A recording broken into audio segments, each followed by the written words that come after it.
UFC Fight Night Atlanta, Usman versus Buckley just took place, and I'm going to go through the entire card, starting with the early prelims, ending with the main event, giving my reaction and breakdown to every single fight on the card. And this card overall, every card seems to follow this trend. There's really, really good early prelims, and then there's just so many hours of nothing going on whatsoever. This card was kind of saved on the earlier part of the card with controversy. There were a couple of good finishes, a couple of good performances, but there was so much horrible fights, or so many horrible fights on the main card to get through. I feel like once Wellmaker won his fight, I was sat here for about 3 hours making up my own entertainment while about 7 different fights went on that were complete sparring matches. And then the main event happened, and we'll get to that at the end of the video as well. But I'm going to start straight away with the early prelim opener of Jamey-Lyn Horth versus Venessa Demopoulous. Jamey-Lyn Horth did mix in the takedowns like I said she would, but she didn't even need them. She was just too rangy and good on the feet for Venessa Demopoulous, who just couldn't seem to land any level of significant strike on Jamey-Lyn Horth. At least nowhere near to the extent that Jamey-Lyn Horth could land on her. She ended up like over tripling her on significant strikes in this fight. Jamey-Lyn Horth wins a decision 30-27, as I predicted. I actually did pretty well on the predictions, but for some reason I can't get the very important ones that everyone cares about. I can only get dead on ones that nobody cares about nor will check my prediction for. So yeah, I went with Jamey-Lyn Horth by decision. She got the job done by decision. I then went with Phillip Rowe. Not a lot of people were going with Phillip Rowe here, but I made the take that Ange Loosa will find himself being pressured up against the cage as this fight goes on in the 3rd round. And if he does end up with his back to the cage standing, Phillip Rowe is going to tee off on him and get a finish. This will either be by TKO, or he will fall into a submission after being rocked up against the cage on the feet, and then Phillip Rowe will get a submission instead. Now, this fight was an Ange Loosa fight. This was a good fight, competitive early, but Ange Loosa had a moment in the middle of the fight where he hurt Phillip Rowe on the feet in a round that Phillip Rowe was doing good in as well. Phillip Rowe was doing good at the start of the second in the fight, you know, like landing good numbers, landing good shots. And Ange Loosa hurt him bad in the 2nd round, which is shocking for Ange Loosa to do. So when it happened, I was like, okay, well, he didn't finish him. You know what I mean? Like, he's not going to finish him here. Ange Loosa landed, I think it was like a right hook, like doubled up, same side attack on Phillip Rowe. And the second one just kind of like jolted Phillip Rowe, like he was expecting that to be the end of whatever combination was thrown, and another one stung him on the chin. He ends up going down in round 2. And in round 3, he survives round 2, gets into round 3. Ange Loosa got a couple takedowns early in this fight as well, spent some time on top position. Round 3, he starts putting the pressure on Ange Loosa. And this is what happens in Ange Loosa's fights. If you look at the guy and look at the way he's built, you would think this guy is a genetic phenom. This guy is a genetic freak. He's going to be able to outmuscle anyone. He's going to be faster than everyone. And you would think like that would be his advantage, would be his physicality, because of the way that he's built. But then when you actually watch Ange Loosa fights, and this is why I predicted this exactly how it went, he gets fucking manhandled so often up against the cage. And Phillip Rowe is an up against the cage finisher. That's his thing. He's done it to 2 different opponents in his career. He did it to Nico Price, and he more recently did it to an older fighter once he had him pushed up against the cage as well. It was Nico Price. I don't know how he finished Jason Witt. But yeah, another really good fight where he teed off on someone up against the cage. It might have been a Ryan Koshke very early in his career. But Phillip Rowe teed off on Ange Loosa up against the cage in the 3rd round. There was a moment where he was literally palming his face, like literally putting his hand to Ange Loosa's face and just punching it with the right hand over and over again. And Ange Loosa, I hate to make impressions of the sounds that he was making. Ange Loosa must have been making this noise. Stop! After Phillip Rowe was literally putting a fucking hand on his face, like you would mock a child with, basically, by showing how much more reach you have. And then instead of Ange Loosa doing a why I oughta and trying to rip shots to the body, let me at him, or anything like that scrappy do shit, Phillip Rowe just started fucking smashing his face with the right hands and eventually finished him off against the cage. So really good performance by Phillip Rowe. I was glad that he pulled that one off. It was a risky pick. A lot of people were going with Ange Loosa. We move on. Ricky Simón versus Cameron Smotherman. I thought this was a no-brainer as well. Ricky Simone's grappling was just going to be too much for Cameron Smotherman. Cameron Smotherman had a few losses, and he had a few performances where I think he needed time to mature, you know? And he didn't take that here. I think Cameron Smotherman was under the impression of, nah, fuck that. You know, this guy fucking held me down. I'm going to beat the fuck out of the next guy that I take on. And he had that energy of, I'm going to go back. I'm going to just completely get back on track here. This was a jump up for him. Despite not really proving that he needed a jump up in his first few fights. Lost his fight to Serhi Siddir. Once you lose to Serhi Siddir, you should not then go, time for Ricky Simón. Ricky Simón is a level and a level and a level above Serhi Siddir. Serhi Siddir is a barely better than bottom feeder level bantamweight. Ricky Simón is a just outside the rankings level bantamweight. He's of that level, Ricky Simón, of the Basharats of the division, of the Victor Henry, the Asuncao, where he used to be in the division, where Daniel Marcos is now, where Montel Jackson and Amian Zahabi just were. That's where Ricky Simón is. I think Ricky Simón even has a win over Montel Jackson. But either way, this was a massive jump up for Cameron Smotherman, and Ricky Simón just dealt with him in the grappling.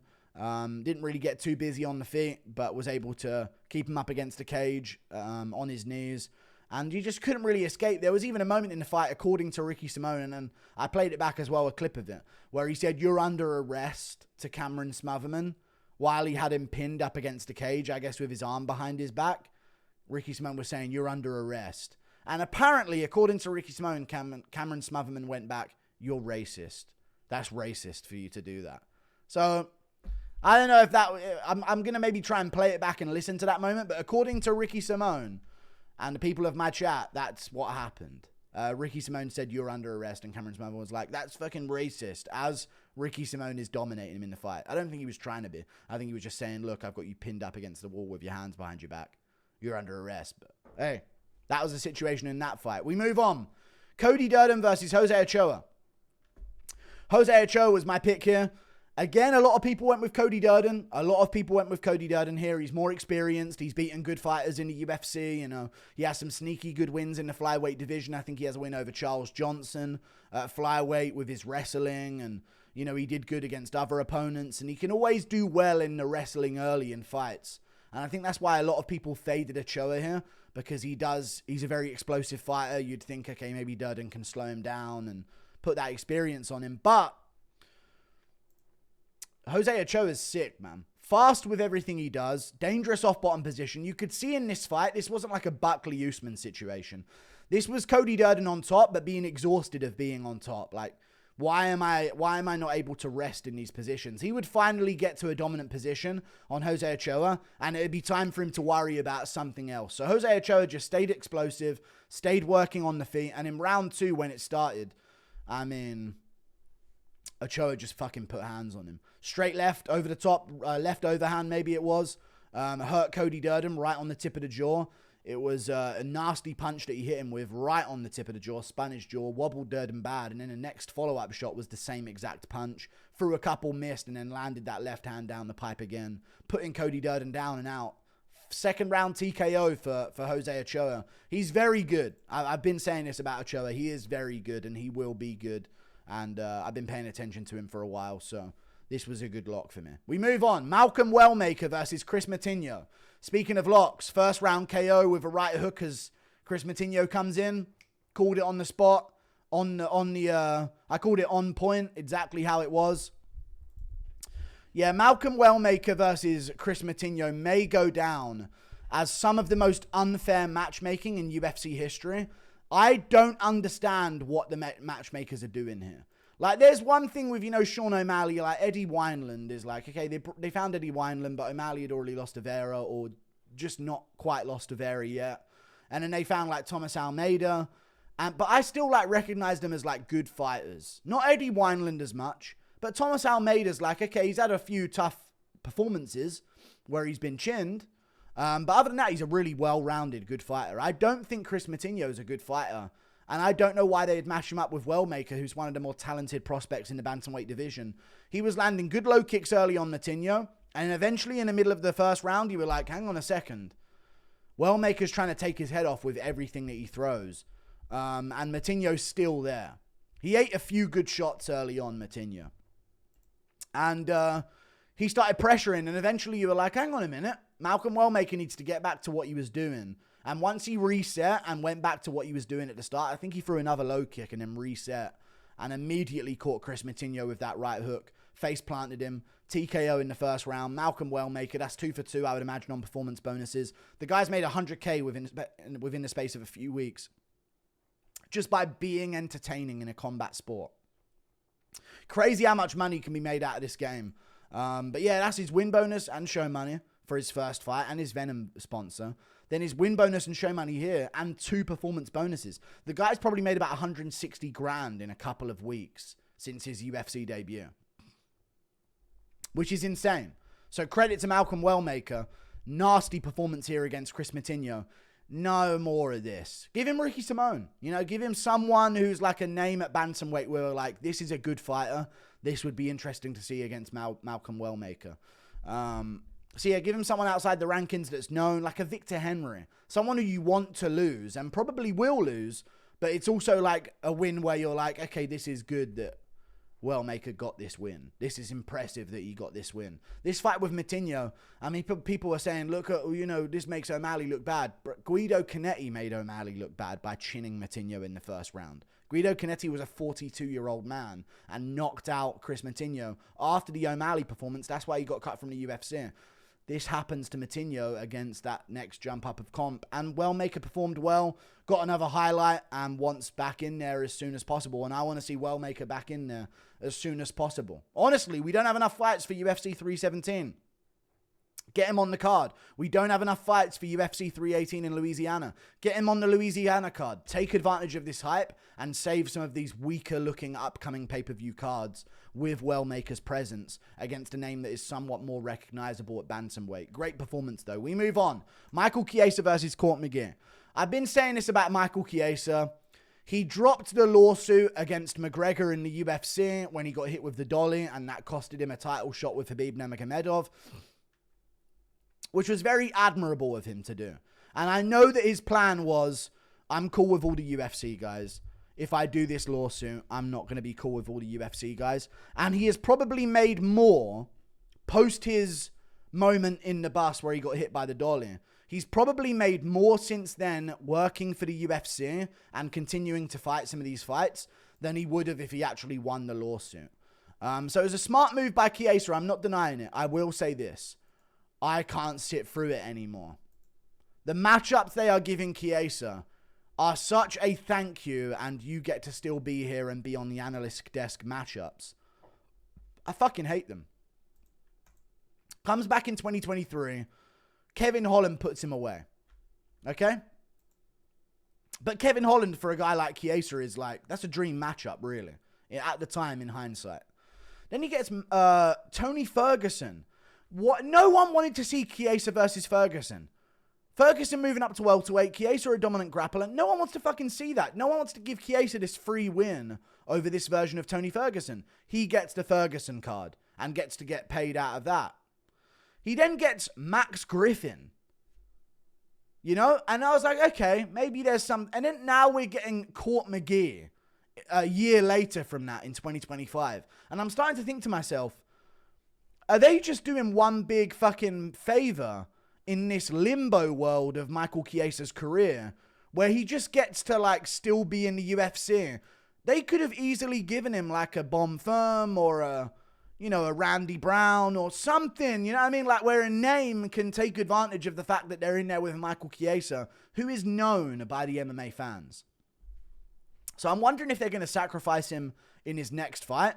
But knowing the UFC and the way they've been matching him up, I honestly would not be surprised if we saw something like...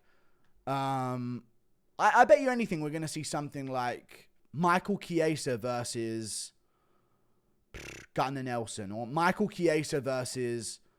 Who else would they probably match him up against? Nicholas Dalby, you're fresh off his KO loss. You know what I mean? I just feel like they're just giving him such nice matchups. They'll do Michael Chiesa Tim Means next. I don't want to see it anymore. He beat Court McGee. He outstruck him for 3 rounds. Shit to watch, by the way. Awful to fucking watch. Looks so low level. Disgusting. Shout out to Court McGee still doing it at his old age, but it's just sad to see. And I think it's probably time to let Court McGee go out the sport. But with Michael Chiesa, give him someone. Give him a prospect now. Give him Randy Brown. Give him someone who's known, who deserves a big name, that's going to get him on a spotlight. Give him something like that. But no, they're probably going to match him up against fucking... They will most likely do Michael Chiesa versus fucking Kiefer Crosby next. Some of these matchups they're giving him are insane. Like, we get it. He didn't do the lawsuit. He's had a few extra careers in his career. He's had a few extra years in his career now. Fucking stop. Let him actually have a fight that's a risk for him, rather than having this limbo state where he gets to exist as a UFC fighter, even though he's not likely at that level anymore. Either way, I got him. I picked him to win anyone. Paul Craig versus Rodolfo Bellato. Now, this is probably a moment you have clicked on this video to see.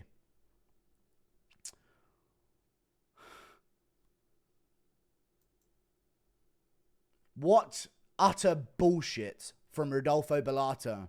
I swear to God, cut him from the sport. Straight up, I'm normally not a fan of making such brash decisions, or rash decisions, however you say it. But I know this for a fact.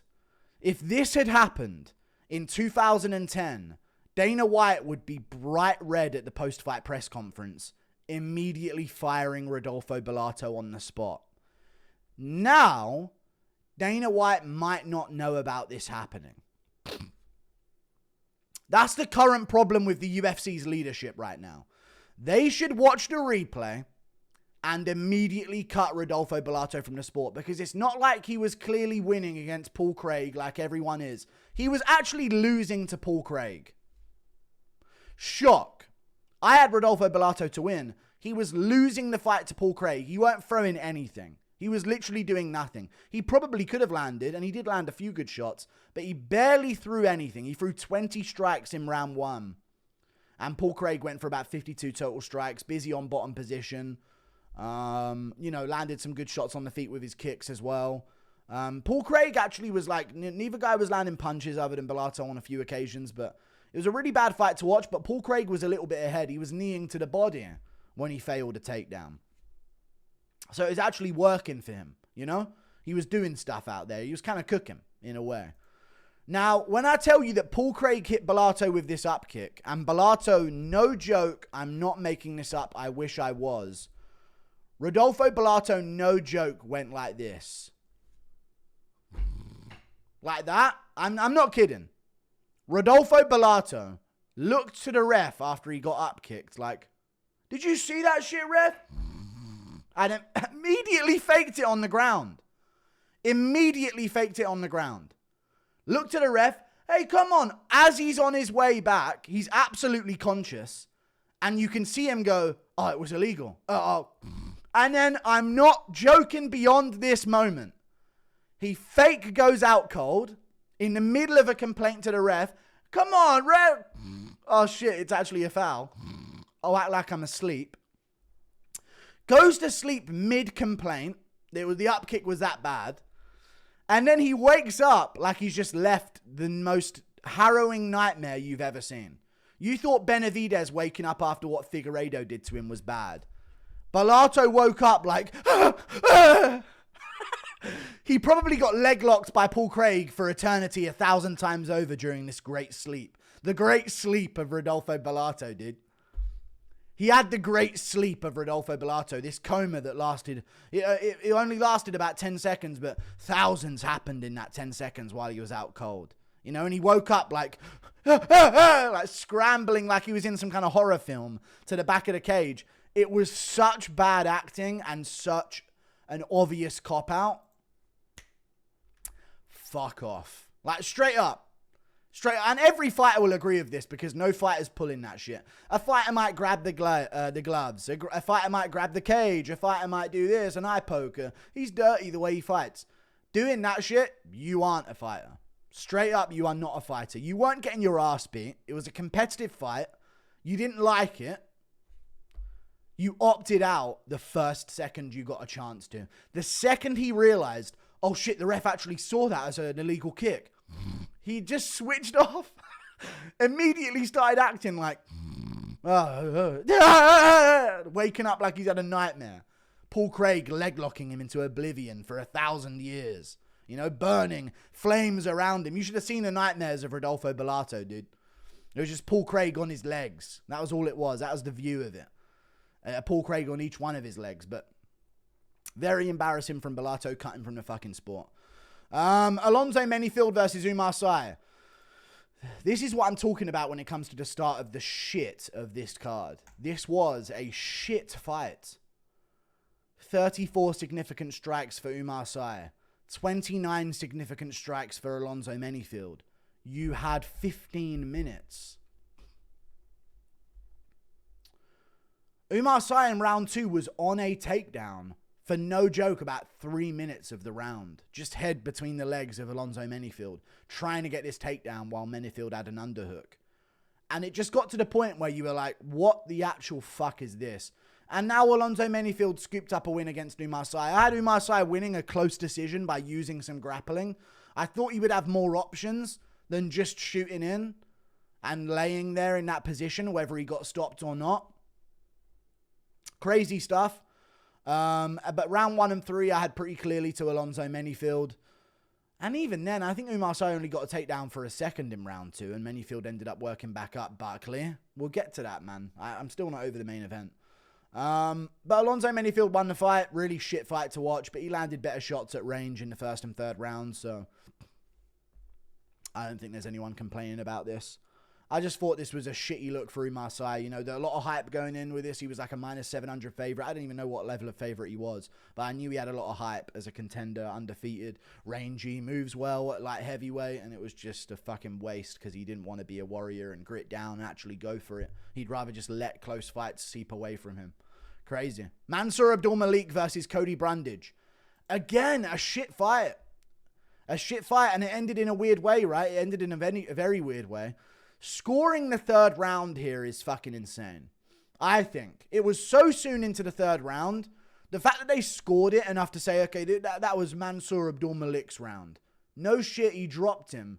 That's so unfair, though, because it was a head clash, if you guys didn't know, that actually finished Cody Brundage. He got back up from being dropped for a second, popped back up on his feet, started tearing it up with Mansour Abdul-Malik in the pocket, landing some good shots in there as well. Both guys were landing on each other. Finally, we've got a fight. And then Mansour Abdul-Malik jumps into a knee that misses. And then on the way back down just goes, like, I'm going to get my head position in the clinch as I land here rather than being stuck in the pocket. I'm going to force the clinch. And he ended up just headbutting Cody Brundage on the side of his head. And Brundage got dropped and hurt and wobbled. And there you go. Mansour Abdul-Malik gets a finish. And they give him the win. Now, I thought this was crazy because... And a lot of people have been telling me to shut up about this and how this is a bad take. But you guys let me know. I had a few feelings about decisions this card. I had this Brundage winning. I had Brundage. I thought he clearly won the first round. I don't know what the stats were. But they had Mansour up a lot. But I was saying the whole fight, that missed. That missed from Mansour Abdul-Malik. That missed completely. And Brundage is actually stinging him with good shots. So yeah, round 1. I mean, Brundage outlanded him on significant strikes. Round 1, it was 11-4, Cody Brundage. So for them to score that first round to Mansour Abdul-Malik, I don't know what they were watching. He barely fucking did anything that round effectively. He did a bunch of big movements, but completely missed all of them. None of them did anything to Brundage. Brundage was actually landing some low kicks, body kicks, a couple punches upstairs as well. So I thought it was interesting. They just gave Mansour Abdul-Malik a win. I don't know. I didn't think he was looking that good. I thought this was a stock dropper for sure. Round 2, it was just like there was no adjustments made. Both guys were landing. I actually think Brundage could have landed a bit better in round 2 as well. It was a close round though. I get it. It was a closer round in round 2. I don't know though. I don't know. I actually thought Brundage over-delivered. Normally, he's shit. Normally, he's way shitter than that. But this was a bit more of a technical Brundage who wanted to try and savvy his way through it against a power puncher, but get head bashed, cunt. And lose, I guess. Lose by them giving him every round against you. Cody Garbrandt versus Raoni Barcelos. I went with Raoni Barcelos by decision. Raoni Barcelos ended up winning this fight by decision. this was obvious. It wasn't obvious, you know. With Garbrandt's one of those fighters where he can switch you off at any moment. He can genuinely switch you off at any moment. He has power in his hands. But once we made it out of round 1, I was very confident in Barcelos winning that fight because I'm actually going to say it right now. And this is something that no one ever says about Cody Garbrandt. When you talk about Cody Garbrandt losing these types of fights, like he has done over and over and over again, by the way, he keeps losing these fights. People say, I wish old Garbrandt was back. I wish prime Garbrandt was back. Let me tell you this. I'm going to say it right now for all the tatted up people that are massive fans of Cody Garbrandt. They might have a face tattoo. I'm gonna say it loud and clear for everyone to hear. Cody Garbrandt is a fundamentally shit fighter. He is very explosive. He is very fast. He is a warrior in his mentality, and he has a lot of power. Fundamentally, as an MMA fighter, Cody Garbrandt is hot fucking garbage. And you have to admit that now. And it's been that way, and I'm telling you this right now, it was that way before the Cruz fight and during the Cruz fight. He dropped older Cruz, who had tendonitis in both feet. Cruz still outlanded him every round, by the way, but Cruz can't hurt a fly.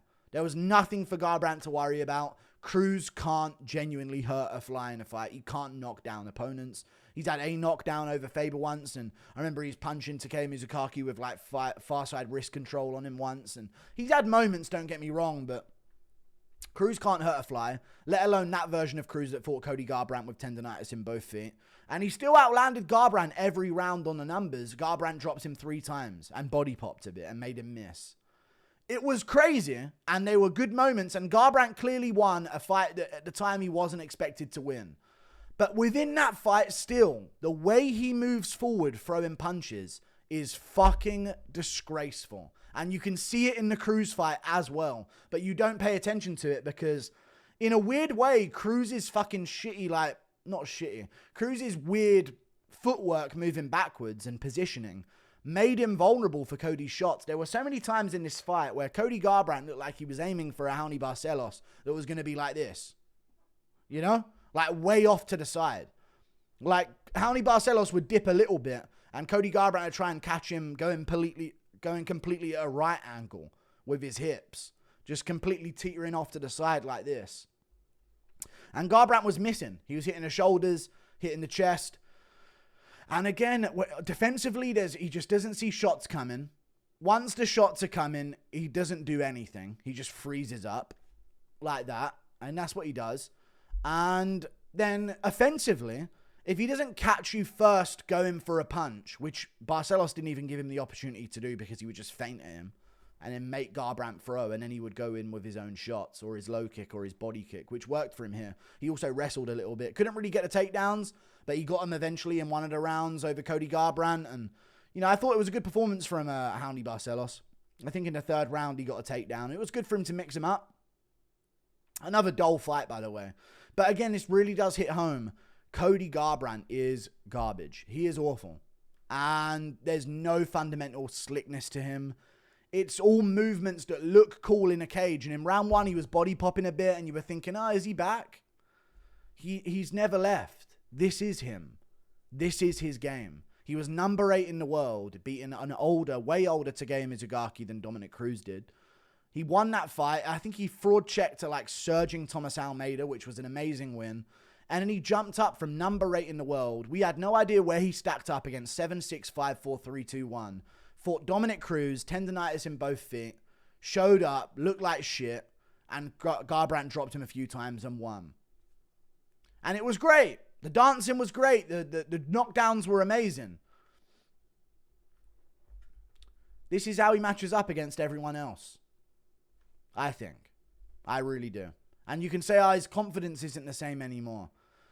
Man, look what Usman just came back and did. You know, I mean, it's not about that. I think this is genuinely just Garbrandt has been figured out as a very mediocre but powerful and fast fighter with very, very mediocre technique and fundamentals. So I went with Raoni Barcelos to win, and he won. We move on. Edmund Shabazian versus Andre Petroski. I went with Petroski. He ended up losing. I thought he would shoot a few more takedowns than he did against Edmund, but Edmund Again, another shit fight, man. Another shit fight on the card. Just sparring. And they were throwing some heat, and there were moments where Edmund hurt Petrosky in the third round with a body kick, I believe it was, and started following up a little bit, but couldn't quite get the finish clean enough. So he just ended up distancing and resetting, and they went to a neutral position and right back to sparring session on the feet. 34 significant strikes for Andre Petrosky. Now, I did give a little tip and say, hey, take Andre Petrosky over 21.5 significant strikes, which I thought was good, but I thought it was just another abysmal fight. Edmund looked technical. Edmund looked sound. Edmund looked like he did just enough to win. That was my take on the fight. And Andre Petrosky was just a step behind, you know, not throwing anything with conviction, throwing punches now and then that looked like he kind of knew what he was doing. But the thing is with Andre Petrosky is he would get a takedown. Edmund would do an amazing job of getting out of the position. And then Andre would just be like, well, that's my takedown for the round. He stuffed it. See you in 5 minutes, Edmund. And it was just like, dude, you've got the takedown. You've made him work. Pressure, throw, and go for it again. You know, as Merab not taught these guys anything, I know that every other fighter on the roster can't just shoot takedowns like that or they will get exhausted. It's been the case in MMA history forever, and Merab's the only guy who doesn't get tired from it, ever. I don't know why, but that's just kind of how it fucking is. So yeah, I'm not saying he's Merab and he should be superhuman and be able to shoot all of these fucking takedowns. I just felt like he would get a good shot, and then it would be a situation where you were thinking, okay, Andre, now go for it again. You know, you've got him up against the cage now. He just stuffed a takedown. He's panicking. Shoot in. But he never did. He just let Edmund back into the fight. Even 10 seconds to go, he's backing up. You're losing. Throw something. Try it. I want you to win. Can you want it as well? And Edmund just sort of like picked it in for 3 rounds. And that was the fight. That was the fight, basically. Andre Petrosky, I think, broke his forearm in round 3. Edmund kicked him with a shot. And I think that might have actually been what hurt him as well as the body shot. Because, yeah, he landed a kick on Andre Petrosky with like 2 minutes to go. And his forearm, he started touching his forearm and then he stopped throwing completely off that side. So, wouldn't be surprised if that happened. Rose Namajunas versus Miranda Maverick. I actually went with Miranda Maverick here, you know. I thought that I went with Rose Namajunas to win a decision, 29-28, and that's what she did. I thought Miranda Maverick won this fight. And this is another one that I was getting a bit of shit for online. And I picked Rose. That's how you know I'm not coping. I picked Rose. Now, I did think this was a close fight. 25 significant strikes each is fucking insane for a 15-minute fight. It really is just absolutely insane, man. The numbers we used to see in these fights, and now they're just lowering every week, it feels like. 2 judges had this 30-27 Rose. To me, that's fucking bullshit. Round 1, Miranda Maverick outlanded her 20-17 on significant strikes, and I thought she landed better. Her body kicks were the most significant part of that round, of anything that actually landed clean. She even knocked Rose off balance with a punch in round 1. Didn't knock her down, didn't rock her, but at a moment where she caught Rose with a punch and Rose like went off balance from the punch landing and then popped back up. Not a knockdown, not concussed, not really badly hurt. But I was thinking, what has Rose done to convince judges that she's won this first round? I found myself thinking that, like, what is she actually doing to, like, it's a 50-50 fight. And the round is close, but Miranda's being more aggressive. Miranda's physicality in her. She knocked her off balance with a punch and had a moment where she swarmed a bit. She's landing good body kicks. I had Miranda Maverick very clearly winning the first round here. And I won't hear any other argument. Round 2, Rose starts good. On the feet early, I think Miranda's up by a few strikes. Pretty evens. Around a minute into the round, Rose Namajunas, or 2 minutes into the round, Rose Namajunas gets a takedown. And she ends up on top position over Miranda Maverick. And she's on top of her. She's got a hold of her. Doesn't do anything with it, bear in mind. She starts working towards the back quite a bit, but doesn't get anything from it. She doesn't have a locked-in rear naked choke attempt. She doesn't get any ground and pound off, which is important to note because Miranda Maverick reverses position, has a fucking in-arm triangle. That was an in-arm triangle that a lot of women's fighters... In fact, I think most women's fighters in women's flyweight, other than maybe Shevchenko, or even Shevchenko, Rose Namajunas is mentally tough. She's very experienced in those positions. I think every other women's flyweight would have tapped to that arm triangle. That was a locked-in arm triangle. She had no way to foreseeably escape it. She ended up bucking and kicking out of things and escaping it eventually. But it was in for like a solid 30 seconds. And then Miranda Maverick started punching on her. Ground and pound for the rest of the round for like the last 30, 40 seconds. And I thought that did more than Rose ever did in that round. Very clearly. But no, that round was also given to Rose. Round 3 is Rose Namajunas' round. She drops Miranda Maverick. She wins the round. We don't even have to discuss the rest of it. She landed 3 significant strikes in that round. And it was a measly little knockdown as well. 3. Maverick landed 0 in round 3. I thought Rose won the third and Maverick won the first 2 very clear. But it is what it is. Kamaru Usman versus Joaquin Buckley. I was wrong again. I've done very well on predictions this whole card. I, for the life of me, can't predict top fights. I think the MMA gods realize too much is going on for this guy. The numbers, the streams, you know. The fight companion numbers this guy's drawing. He's got a show with Demetrius Johnson, for Christ's sakes. Give Usman the win. Like, make him win. I don't know what the MMA gods are doing, but I'm jinxed. You can't have it all. You know what I mean? So this year, I'm just going to have shit fucking massive fight predictions. Oh, ace Phillip Rowe versus Ange Loosa, though. Aced it. Exactly how it was going to happen based on evidence of it happening before. Fucking swept that one, dude. No one's going to give a fuck. Jose Ochoa by finish over Cody Durden. Light work, dude. He'll finish him. No one gives a fuck about those fights. But, hey, when all eyes are on, hey, I'll take Barcelos 29-28 decision. That's my pick. Dead on. Hey, but when all eyes are on for the main event, fucking shit the bed again with picks. I went with Buckley. And to be fair, if Buckley would have woke up 20 minutes earlier with some of that takedown defense, I would have been right. But Usman wins the fight. 4-1's okay. 4-1's a-okay. I think that's the majority consensus scorecard. I saw a 48-47. I saw a lot of people being up in arms about that. Merab has done irreparable damage to the judging of this sport, and some of these other grapplers have done so as well. Buckley may have out-damaged him in round 4. Like, that is an argument. But there's no argument that Usman won this fight, and he won it very clearly. Because Buckley even outlanded him here on significant strikes, which is crazy seeing how often he was on bottom here. 44-41.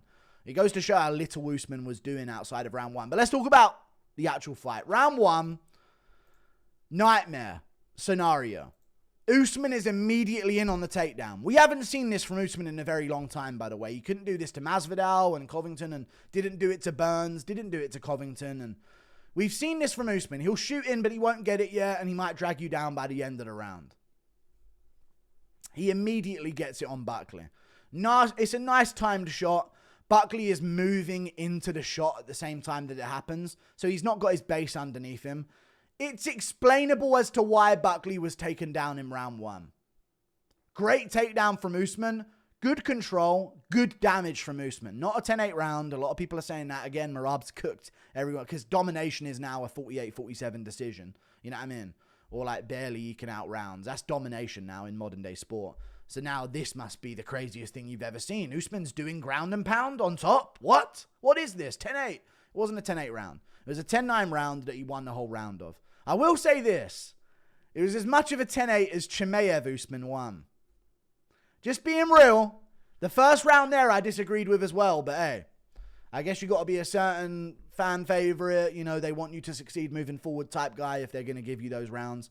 It's one of those grey areas in the sport. But 10-9 first round for Usman, very clear. If he did a bit more of ground and pound, like if he actually postured a bit and went, which he didn't do, he stayed within the guard, and he just sort of framed off on the face and let the elbows crack down. So I thought it was a 10-9 round from Usman in the first.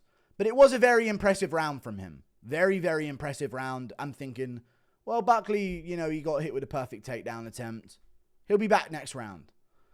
When I tell you, Usman, amazing performance. I want to see Usman versus Belal. I want to see Usman versus Belal now. That's the big fight to make. I like that Usman's off a win. This is big for the welterweight division again. Buckley fucking shat the bed here. I'm being real. And if I would have picked Usman, I probably would have said the same thing. Because if I would have picked Usman, I would have said this is going to be a tough fought victory, but he might secure 3 rounds in the grappling. That's what I would think here. And round 5 did get sketchy. But after round 1, there were moments when Usman got takedowns on Buckley, where Buckley... In round 5, different fucking story for some reason. That in rounds 2, 3, and 4, Buckley did not try to defend takedowns. They were good takedowns, don't get me wrong, guys. The first one was really good. There was somewhere he was on a single leg of Buckley. And Buckley was just like, what are you going to do now, Usman? Like, no, it's on you to do something now. You know? Usman's on a single leg. He's not got the takedown. Are you pushing on the head? Are you trying to drag your leg out? Are you trying to create distance? Are you just trying to get your back to the cage? What's the move here, Buckley? But it was like he was watching Usman on a single leg against him. Punching the head of Usman. You're not in Ngannou. We're not dropping Usman here. He's got a fucking chin on him. He's got a dome on him. And Buckley must have felt that dome crashing into his face about 7 times in this fight. So many head clashes in the fight, but that is what it is. I don't think it affected the outcome too much, but there was head clashes in the fight. Budckley has Usman on a single leg, and he's looking at him like punching. I'm like, dude, push the fucking head down. Drag your leg out. Try and re-fish an underhook. Ready for when this guy's going to be trying to take you down up against the cage.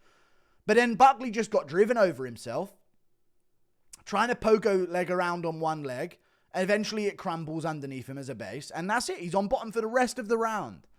That's how humiliating it was. It wasn't like, oh, Buckley's been taken down, but like in every other fight, you see the guy pop back up. But O'Malley did better getting back up against Merab. If you want to talk. And O'Malley gets a lot of shit. O'Malley did better getting back up against Merab. He didn't get, I know Buckley didn't get finished, but hey, that's the cost you pay trying to get back up to your feet at times when you end up in that north-south position. But Buckley was just like, I think Buckley's going to watch this back and think, what the fuck was I doing in the takedown defense? I know Buckley's got better takedown defense instincts than that. Round 3, and Usman gets on top at the end of round 2. Another clear round to Usman. Buckley didn't do enough on the feet. And he didn't do anything on the feet, really. No oblique kicks, no low kicks. It's just, Buckley was just, you know, it is what it is. Round 3. Buckley doing a bit better on the feet. He lands a couple of shots, though. This is the extent that we're talking about. He lands a couple of shots on Usman. It should be said, Usman literally didn't do a thing of stand-up in this fight. While they were on the feet, Usman wanted nothing to do with the stand-up.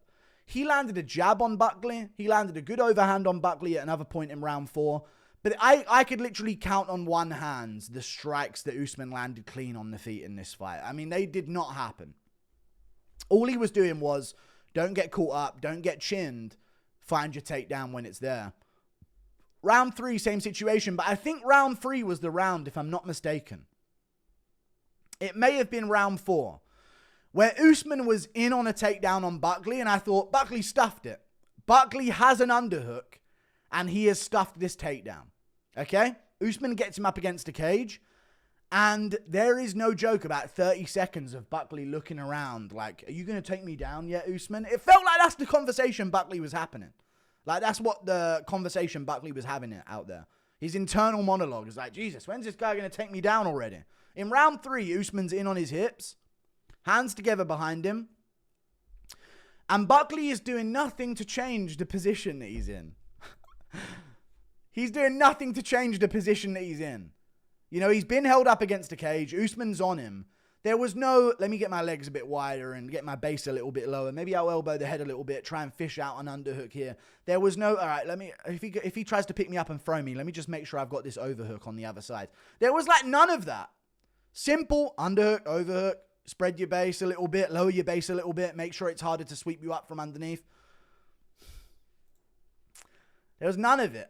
Buckley just, Usman was in on his hips, and it was just like, when's Usman just going to decide to take him down? Buckley will make the move. It's like if Buckley didn't stuff the takedown within the first millisecond of it happening, let Usman take him down. That's how it felt in this fight. Like, oh, I didn't get the initial underhook and shake the guy off and throw him over me to the side like, you know, Brundage did to Bo Nickel. Oh, I didn't get that moment. Next round. I'm like, dude, you're still on the feet. You're still defending the takedown. There's 5 other stages here that all have to have some kind of resistance. There's the balance. There's a single leg. There's the getting the underhook. Now you're up against the cage. He's in on your hips. And then there's spreading your weight out. Then there's refinding the underhook and maybe we work for an overhook. There's different stages to stuffing a takedown. And Buckley seemed like once stage 1 failed of immediately throwing Usman off of him. We ball out next round. Wait till round 4, dude. And he was just on bottom. Round 3, I think it happened in the middle of the round. Round 4, similar situation, I think, with the single leg. Or one of it, round 3 or 4, I don't know. But definitely there was a moment where he was in on his hips for about 30 seconds. And Cruz was literally saying on commentary, Usman's just waiting to get a bit of energy. And he's going to step in and get his weight under Buckley, just lift him and take him down. There was a moment in the third where he got taken down on a single leg. And this is basically the talking point of the fight. Usman landed 41 significant strikes. Round 1, great ground and pound. Other than that, he just kept busy with shots. They weren't really damaging Buckley. But, I don't know. It was just... There was another moment in round 3 where Buckley got taken down and it was no... Got to get back up.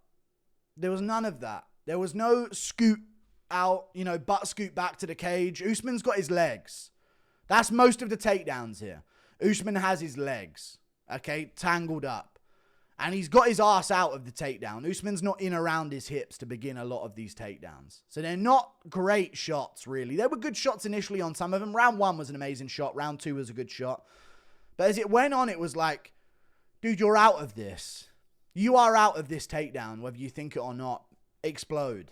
Explode now. But Buckley would get taken down, and instead of like going with the momentum of landing or fighting against it with an explosive movement to be like, fuck this, shuck off and get up and try and end up on your knees up against the cage. Instead, it was like, I've been taken down. And he kind of just flopped backwards onto his back. Now Usman climbs over his legs into half guard and just settles there for the rest of the round. Punches and framing off with the face, little elbows. Round 4, Buckley did damage on the feet. Looked like he cracked Usman behind the ear, and Usman kind of stumbled over to the side a bit. And he landed a few other good shots as well. So there's an argument in round 4, but I'd still say Usman could have won that round. He landed a big shot back in the 4th and had his own takedown and did punch. He kept busy. It wasn't just that he was holding on and stalling like Torres Finney. He was actually trying to harm Buckley in moments. It just wasn't really working past round 1 and 2. But round 5, this guy Joaquin Buckley shows up to the fight, basically. And, we were waiting for him earlier. I know he got held out of the arena early. But round 5, this guy we know, Joaquin Buckley, shows up to the fight. And he's stuffing every take. I would have been more angry, or I'd be less angry with my pick being wrong, if Usman just won the 5th round outright. I'd be like, you know what? Buckley didn't have it. I was wrong. Shitty. Terrible. Whatever. Bad night, Should have went with Usman. Buckley just didn't have the wrestling defense. Now we know. The fact that Buckley in the 5th round showed up like a god out there. Usman shooting in. Buckley just fucking getting the overhook and throwing him off the side. Usman shoots in again. I think Usman genuinely shot 4 for 4 on takedowns in the first 4 rounds. And he must have failed here 9 in the last round. It can't have been that many.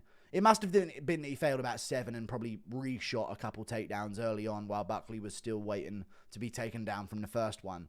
And Usman was like, he might defend this one. I'll go for the second one. Not realizing that Buckley had, once you're in on Buckley's hips, he's letting you have it, It was good wrestling from Usman. But round 5, Buckley shows up.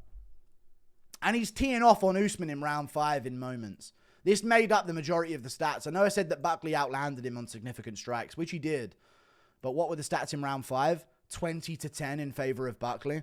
Round 4 were 11-6 in favor of Buckley. Round 3 was 10-8 in favor of Buckley. I'm giving Usman it because I think total strikes do matter a bit. They do. They're not big shots of ground and pound, but he's staying busy, and it's to the point where, he landed 137 total strikes. So I think Usman won those rounds. Round 4, I can hear an argument, but I'm not really into it. But round 5, he genuinely was stinging Usman with big shots, shaking off the takedowns, making Usman look a bit silly on the feet. This is a guy that was pushing the pace the whole fight. thinking that maybe Buckley would break. And Buckley's defending takedowns, man. And it's like he went through every takedown defense that should have been done before. So I actually am terrified for the next wrestler that fights Buckley, because I think Usman showed him the four laws of takedown defense. Round 1, this is where you're flawed. You must learn this for round 5. I'll bring this back round 5. You'll see. And then round 2, he tried a different takedown on Buckley and went, hey, you saw how I got you down there, right? You picked that up for round 5. We'll get back to it. It's like it was a tutoring moment where he was teaching Buckley the 4 laws of takedown defense. Round 3 and 4, the same thing. One on a single leg, one on up against a cage. And in all moments in the 5th round, Buckley found himself there again. Usman shooting him from the open. Buckley just shucks him off. Usman shooting him from the open. Buckley just pushes his head down to the canvas and separates. Usman shoots in again, gets hold of his leg. Buckley fishes an underhook and gets his hips right out of it and separates and distances himself from Usman and starts tagging him with shots. Then Usman's in on the hips against the cage. Buckley spreads his legs wider, gets the underhook, grits down, throws him off, lifts him back up. Maybe it was a thing where Buckley's strength lasted longer into the fight than Usman's did. I just hate that we saw Buckley do everything that he should have been doing in the earlier rounds. It just took him till the 5th to get it done. But yeah, Buckley had a shitter. I think Buckley had a shit performance. This was a bad look for him. Round 5 was a great round. It's good to have that round. But this should have been a win, I think, for Buckley. I think this version of Usman, although people are going to say he's back like he never left, on the feet, this ain't Usman. This ain't the Usman that we know. Like, he weren't throwing shots. He genuinely was not throwing shots. He couldn't get his timing down. His grappling was really good this fight. But I think if he does go up against a guy who's got the grappling defense that some of the others before have used to beat him, I think he's going to be in for some real trouble. I do. So I think this Usman would lose to the Usman that was previously on top of the welterweight division, is what I'm saying. He just got those wicked takedowns on Buckley. So good job to Usman. I'd like to see Kamaru Usman versus Belal Muhammad next. No fucking brainer that fight needs to happen next. There's bad blood on the line. There's a whole lot of shit on the line. I know a lot of people are saying, give him a title shot. I can guess who. Usman's saying it as well. I don't think that's the narrative here. I don't think the move is a title shot for Usman, I'll be real. I think that's bullshit. Not because he doesn't deserve it. Because if you look at the rankings right now, Usman's coming off a win over Joaquin Buckley. First of all, Joaquin Buckley, in hindsight, was ranked number 7 in the division. If Usman was coming off a win right now against Shavkat or Sean Brady, no shot I'd be saying otherwise. Give him the next title shot. But Usman's ranked number 5 in the division. Behind Leon Edwards still. He'll now probably move above him and maybe up to number 3. I would say above Shavkat due to inactivity. But JDM, I think, would whoop Usman. Just with improved takedown defense and better striking than Buckley in terms of setting things up. Buckley was lunging for some uppercuts. But what I would do is I would do Belal Muhammad versus Kamaru Usman in December. I would say at the end of the year, that's half a year away. That's fine. In December, I would do Belal Muhammad versus Kamaru Usman. Because JDM versus Makhachev's probably going to happen in MSG in November. There's no pay-per-view in September. So it'll be October or November. And if it's in October or November, then the winner's going to be back in April of May of next year. And that will immediately be another 11-month layoff for Usman. I'm not a fan of sitting out for a year for things. So, yeah. And also, you got Sean Brady and Gary that's going to happen. Winner of that is probably going to be a fresher-minded opponent for JDM or Makhachev if whoever wins that one. So, looking forward to it. I would do Usman versus Belal, though. Like and subscribe. Thank you for watching. Toodle Pip. Usman looked good in the grappling. But I hope you guys understand my take, even though I was wrong with my prediction. I wish we could go back to me having all of these takes that everyone agrees with, but just because I predicted it wrong means that I can't have any take of criticism. I thought this was a shit card. It looked very low level. The main event was low level. Round 5, we started getting like Buckley teeing off and we got a moment of excitement. But this was shitty to me, man. Even for Usman, like Mount, back take, world champion level here, let's stop camping half guard on top. And I wasn't just thinking that, so give Buckley a chance to get back up. Where's the next evolution of the game, We see this in other divisions coming along, and lightweight is prime for this, and I don't know. This was like welterweight's not moved on yet. We're still there. We're still in that Usman Covington era. Covington just fell off a bit faster than Usman did. That was my opinion on this. But Usman won. Very good performance. It was a y'all must have forgot thing, I guess. He's back, with his takedowns. Yeah. Like and subscribe. Thank you for watching. I think I went, 11-3 on the card overall on picks. Maybe 10-3, 9-3. Something and 3. I got 3 of them wrong. See you later. Goodbye. Next main event, I'm getting right, though. I promise, guys.